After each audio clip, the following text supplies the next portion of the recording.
बेटाळा गावाच्या अत्यंत ज्याला आपण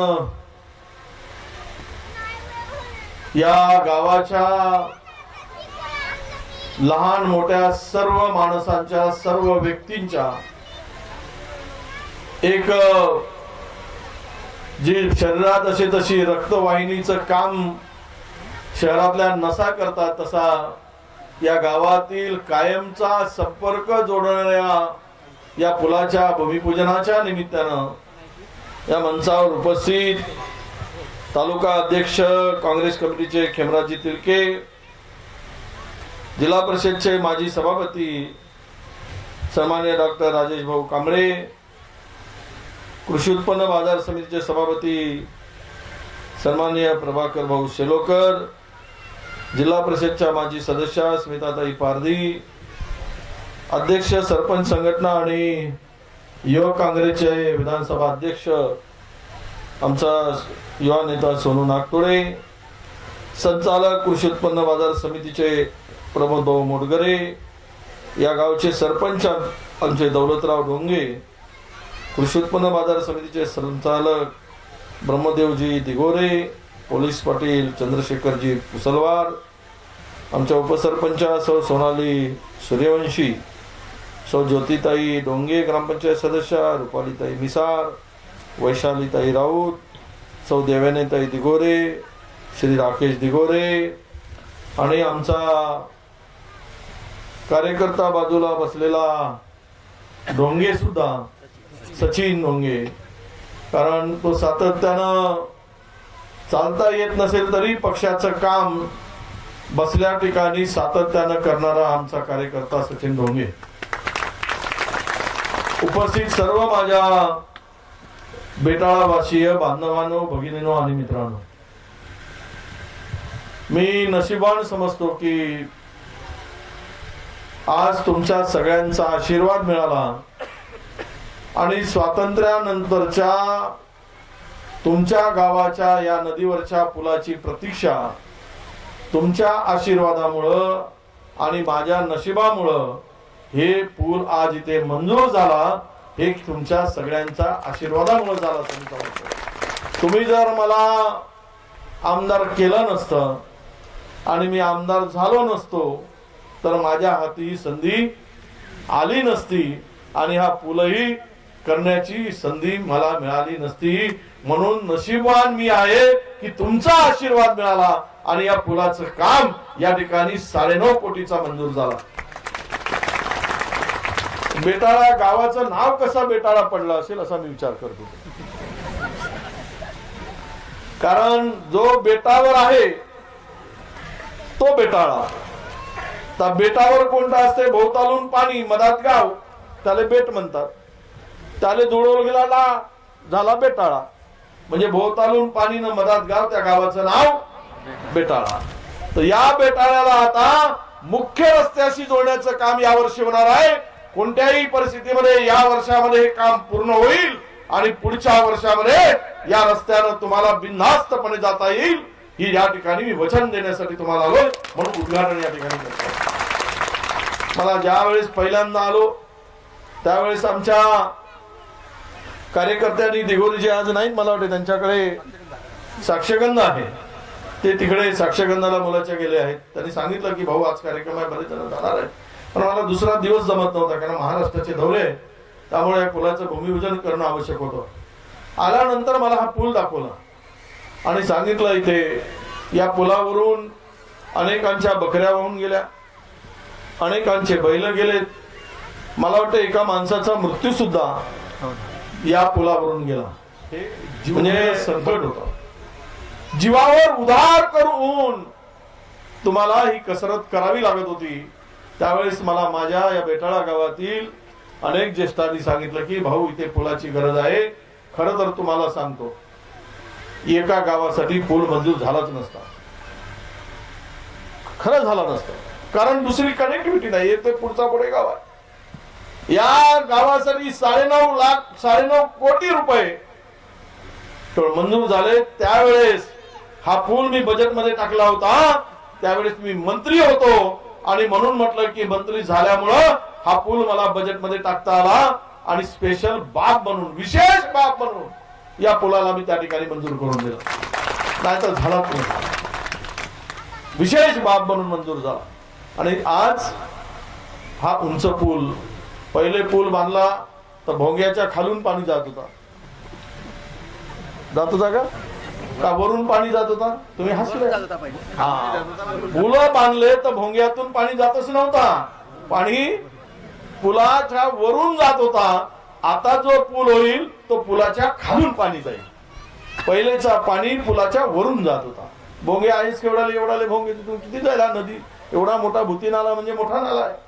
आणि म्हणून या ठिकाणी आता तो जो पूल होईल तो तुमच्या गावाला बारमाही कुठेही आता किती पूर आला तरी तेवढा उंच पूल या गावाला तुम्हाला जाण्या येण्यापासून हे निश्चितपणे संरक्षण मिळेल. बांधवांनो, विकास कामं होत असतात. विकास कामासाठी लोकप्रतिनिधीला आपण निवडलं जातं. रस्ते, पूल, नाल्या हे सगळं आपण करतो, पण त्या पलीकडं काय नातं असतं माणसाचं, तर ते माणुसकीचं नातं असते. ते नातं आपुलकीचं असते. ते नातं जे असते ते नाते आपले कौटुंबिक नाते असले पाहिजे. आणि मी या भागामध्ये काम करत असताना एक एक माणसाला माझ्या कुटुंबासारखा मी पाहतो आहे. आणि मला त्यातलं दुःख जर दिसत असेल तर तो अर्ध्या रात्री येऊन माझ्याकडून तो काम करून घेऊ शकतो. हे नात्यामधला ते एक मजबूत असा संबंध निर्माण करण्याचं काम आम्ही केलं. ज्याच्या घरात कुठलंही दुःख असेल तर त्याला विश्वास आहे की विजय भाऊच्याकडे गेल्यानंतर माझ्या संकटाच्या वेळेस विजय भाऊ माझ्या पाठीमागे उभा राहील. हा बहिणींना माझ्या भाऊ म्हणून माझ्यावर विश्वास व्हावा, भाऊ म्हणून, मोठा भाऊ म्हणून विश्वास व्हावा. शेतकरी असेल तर माझा सखा म्हणून त्याला विश्वास निर्माण व्हावा की हा विजय भाऊ माझा माणूस आहे. माझा आमदार असला नसला तरी विजय भाऊ माझ्या घरचा माणूस आहे.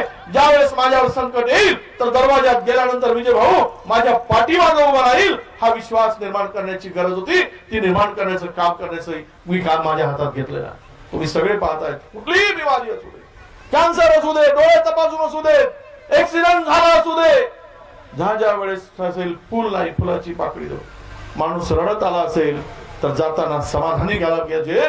ही खरी आमदारकी आहे.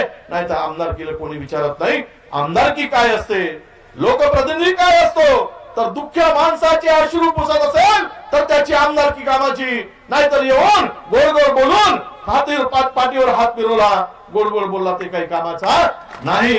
हे आपण समजून घेतलं पाहिजे. मी तेच विश्वासाने करत आलो. आज सकाळपासून काम करतो. 200 लोक बंगल्यावर होते. अनेक जण रडत येतात, अनेक जण वेदना घेऊन येतात. त्यांना वाटतं विश्वासाने, माझ्या बहिणीलाही विश्वास वाटला पाहिजे, इथे बसलेल्या माझ्या काकूलाही विश्वास वाटला पाहिजे की विजय भाऊ हा नावाचा माणूस आमच्या कुटुंबातला माणूस आहे, त्याला तो आधार वाटला पाहिजे. म्हणून हा विजय दूत जो माणूस आम्ही नेमला, हा माणूस तुमच्याकडे पंचायत समिती, जिल्हा परिषदकडे जायची गरज असणार नाही. जो 4 दिवस तुमच्या इथे थांबेल, सकाळपासून संध्याकाळपर्यंत 10 घराचा रोज दौरा करेल, 15 घरामध्ये तो जाईल. तुमच्या मारायची गरज नाही. आधार कार्डवरचा नंबर, आधार कार्डवरचा जर आपला तारीख चुकली, जन्मतारीख, तर आपल्याला महिनाभर फिरावं लागते. राशन कार्डावर नाव चढवायचं असेल तर 15 दिवस फिरावं लागत होता. आता तुम्हाला तिकडे तिकडे जायची गरज नाही. विजय दूत नावाचा आम्ही नेमलेला आमचा माणूस हा तुमच्या कामासाठी रात्रंदिवस काम करेल आणि तुमचे काम करून देण्यासाठी सोडून त्याची नियुक्ती केली आहे.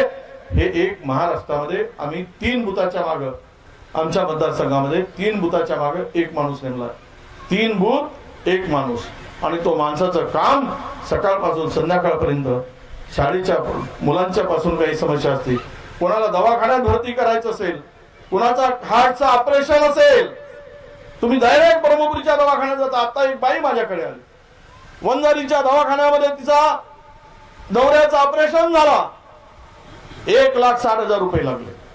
मी तिला म्हणलं तर पैसे कुठून दिलीस? साहेब अर्धे दिलेत, अर्धे द्यायचे आहेत. मी काही तिला मदत केली माझ्या हातानं. खरं सांगतो तुम्हाला, ते ऑपरेशन फुकट झालं असता. माझ्याकडे जर आले असते तर मी दवाखान्यात पाठवून त्या बाईचं ऑपरेशन फुकट करून दिला असता नवऱ्याचा, आणि 1,60,000 तिचे वाचले असते. म्हणून तुम्हाला सांगतोय, की तुम्हाला जर असा कुठलाही प्रश्न आला तर आमच्या ऑफिसशी संपर्क करा, विजय दूतशी संपर्क करा. आमचे माणसं मुंबई नागपूरमध्ये ठेवलेले आहेत.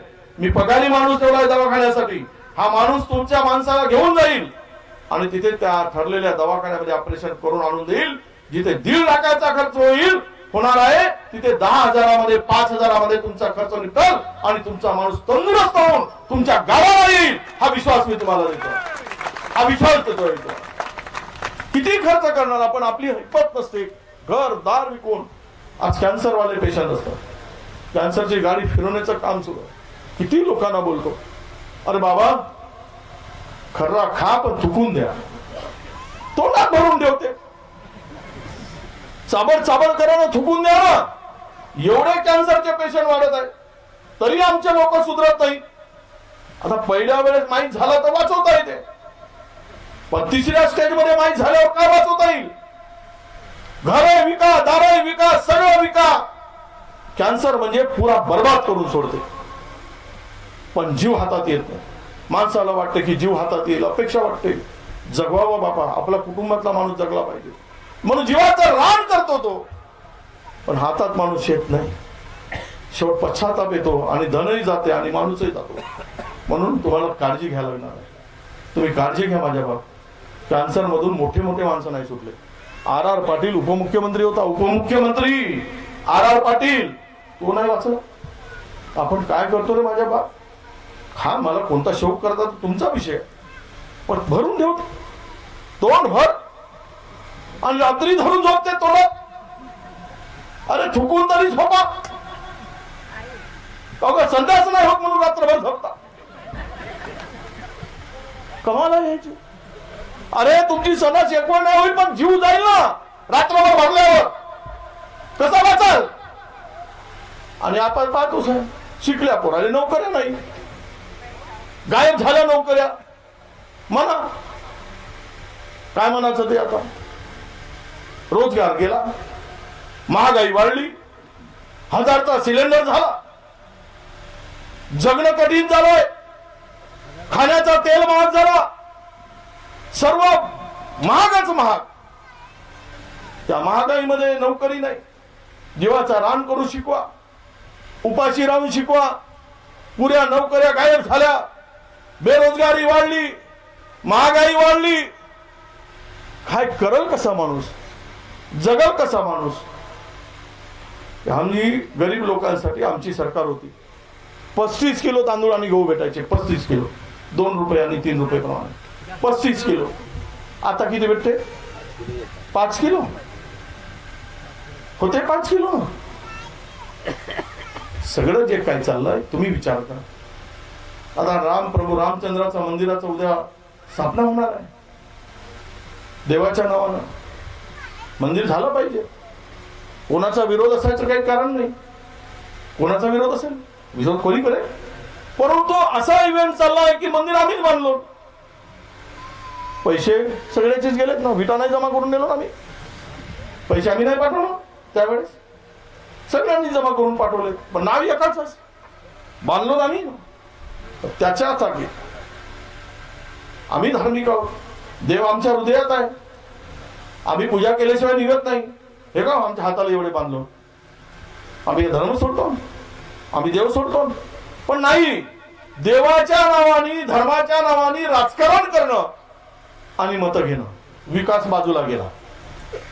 विकासासाठी मत घेतले पाहिजे, धर्माचा वापर करता कामा नये. पण आजकाल राजकारणात धर्माचा वापर सुरू झाला.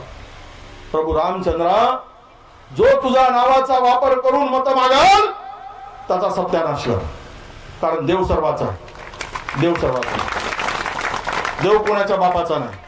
प्रभू रामचंद्र आमचाही आहे, कोणाच्या बापाचाही नाही. कोणाचा एक हक्क सांगू शकत नाही. तू त्याचा सत्यानाश कर माझ्या बाबा. विकासासाठी मत मागितलं, लोकांच्या सेवेसाठी मत मागितलं. त्या दिवशी आलो त्या काल्यानिमित्ताने सांगितलं, मला देव कुठं दिसतोय? ज्याच्याकडे संकट आहे, कष्ट आहे, जो दुःखी आहे, जो वेदनेत आहे, त्याच्याकडे मला देव दिसतो आहे. माणसाची सेवा कर, देव तुझ्या दरवाजात धावून येईल.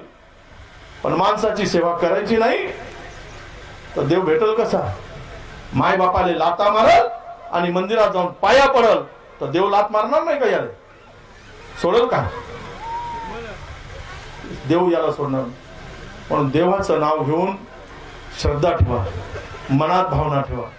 देव आहे सर्वतोपरी, देव नाही असा कुठेच नाही. देव माणसात आहे, देव क्षणाक्षणात आहे, देव कणाकणात आहे.